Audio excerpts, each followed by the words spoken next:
बच्चों, आज हम लोग विद्युत परिपथ संबंधी किरचॉफ के नियम, व्हीटस्टोन सेतु तथा धारा नियंत्रक के बारे में पढ़ेंगे। आइए सबसे पहले देखते हैं किरचॉफ के नियम। विद्युत परिपथ संबंधी किरचॉफ का प्रथम नियम या संधि नियम। विद्युत परिपथ में किसी संधि पर मिलने वाली धाराओं का बीजगणितीय योग शून्य होता है, अर्थात सिग्मा आई इक्वल टू 0। इस नियम का उपयोग करने के लिए परिपथ के उस बिंदु पर आने वाली धाराओं को धनात्मक, जबकि संधि से दूर जाने वाली धाराओं को ऋणात्मक लिया जाता है। जैसे कि चित्र में धारा I1, I2 एवं I4 को धनात्मक लिया जाएगा, जबकि धारा I3 एवं I5 को ऋणात्मक लिया जाएगा। अतः चित्र में प्रदर्शित संधि के लिए किरचॉफ के प्रथम नियम से I1 plus I2 minus I3 plus I4 minus I5 equal to 0 या I1 plus I2 plus I4 equal to I3 plus I5। इस प्रकार संधि की ओर आने वाली धारा बराबर संधि से दूर जाने वाली धारा। यह नियम वास्तव में आवेश संरक्षण के नियम को व्यक्त करता है। इस नियम को धारा नियम भी कहा जाता है। विद्युत परिपथ संबंधी किरचॉफ का द्वितीय नियम या बंद पास का नियम। किसी विद्युत परिपथ के प्रत्येक बंद पास के विभिन्न खंडों में प्रवाहित धारा एवं प्रतिरोधों के गुणनफल का बीजगणितीय योग उस पास में लगे विद्युत वाहक बलों के बीजगणितीय योग के बराबर होता है। इस नियम का उपयोग करने के लिए परिपथ के किसी एक बिंदु से बंद पास से गुजरकर पुनः उसी बिंदु पर पहुंचते हैं। ऐसा करते समय प्रतिरोध से धारा की दिशा में गुजरते समय धारा एवं प्रतिरोध का गुणनफल धनात्मक लिया जाता है, जबकि धारा की विपरीत दिशा में प्रतिरोध से गुजरते समय यह गुणनफल ऋणात्मक लिया जाता है। इसी प्रकार विद्युत सेल के भीतर ऋण इलेक्ट्रोड से धन इलेक्ट्रोड की ओर चलने पर विद्युत वाहक बल को धनात्मक, जबकि धन इलेक्ट्रोड से ऋण इलेक्ट्रोड की ओर गुजरते समय विद्युत वाहक बल को ऋणात्मक लिया जाता है। जैसे बंद पास ABEF A के लिए I1R1 धनात्मक एवं गुणनफल I2R2 ऋणात्मक लिया जाएगा तथा विद्युत वाहक बल E1 को धनात्मक एवं E2 को ऋणात्मक लिया जाएगा। इस प्रकार बंद पास ABEF A के लिए I1R1 minus I2R2 equal to E1 minus E2 एवं बंद पास BCDE B के लिए I1 plus I2R3 plus I2R3 equal to E2। इन समीकरणों की सहायता से किसी पास में प्रवाहित धारा अथवा उस पास में लगे विद्युत वाहक बल या प्रतिरोध की गणना की जा सकती है। यह नियम ऊर्जा संरक्षण नियम को व्यक्त करता है। इसे वोल्टता नियम भी कहा जाता है। व्हीटस्टोन सेतु। प्रोफेसर व्हीटस्टोन ने प्रतिरोधों की एक ऐसी विशेष व्यवस्था बनाई जिसमें किरचॉफ के नियम का प्रयोग करते हुए अज्ञात प्रतिरोध की गणना की जा सकती है।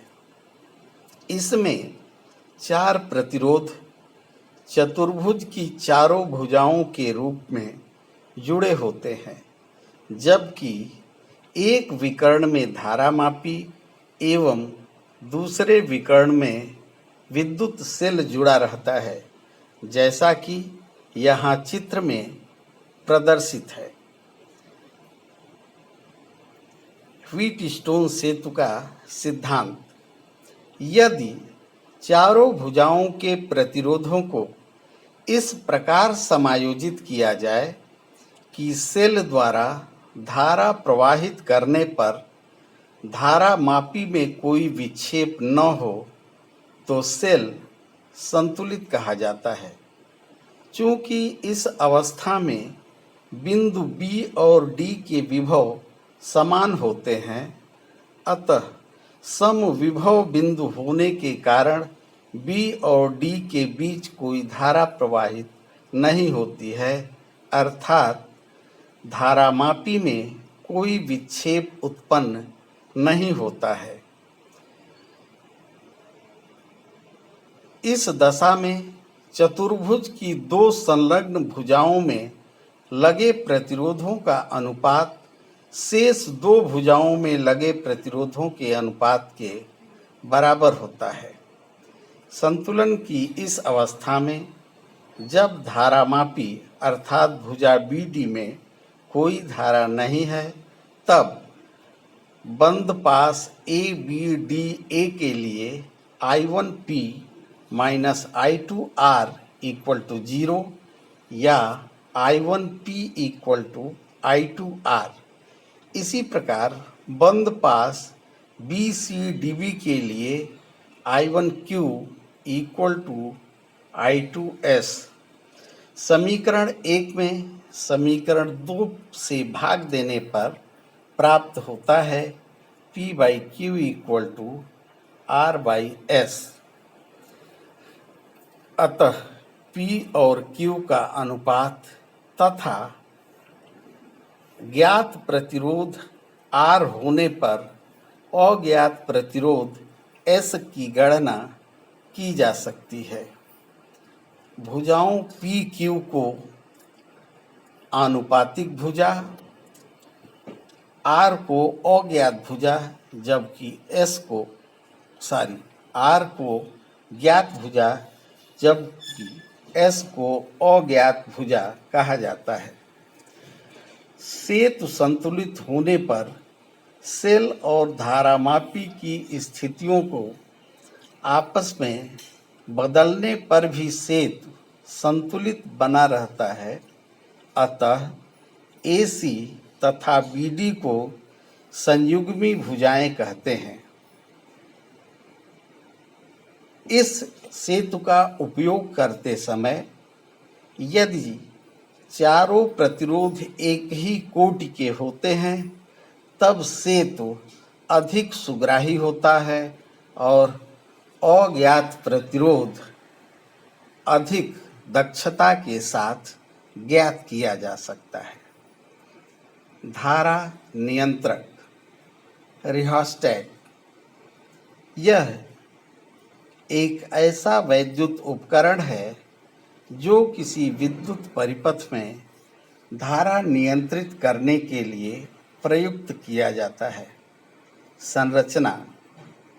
इसमें नाइक्रोम के एक लंबे ऑक्सीकृत तार को अचालक बेलन के ऊपर लपेट दिया जाता है, जिसके दोनों सिरे आधार पर लगे पेचों ए तथा बी से जुड़े रहते हैं। धातु की एक छड़ सीडी बेलन के समांतर ऊपर को लगी होती है और छड़ के सिरे सी पर संयोजक पेंच लगा रहता है तथा विसर्पी स्पर्शक एस छड़ के अनुदिश सरकते हुए प्रतिरोधक तार को स्पर्श करता रहता है। धारा नियंत्रक को दो प्रकार से वैद्युत परिपथ में प्रयुक्त किया जाता है। प्रथम स्थिति धारा नियंत्रक के रूप में एज ए करंट कंट्रोलर।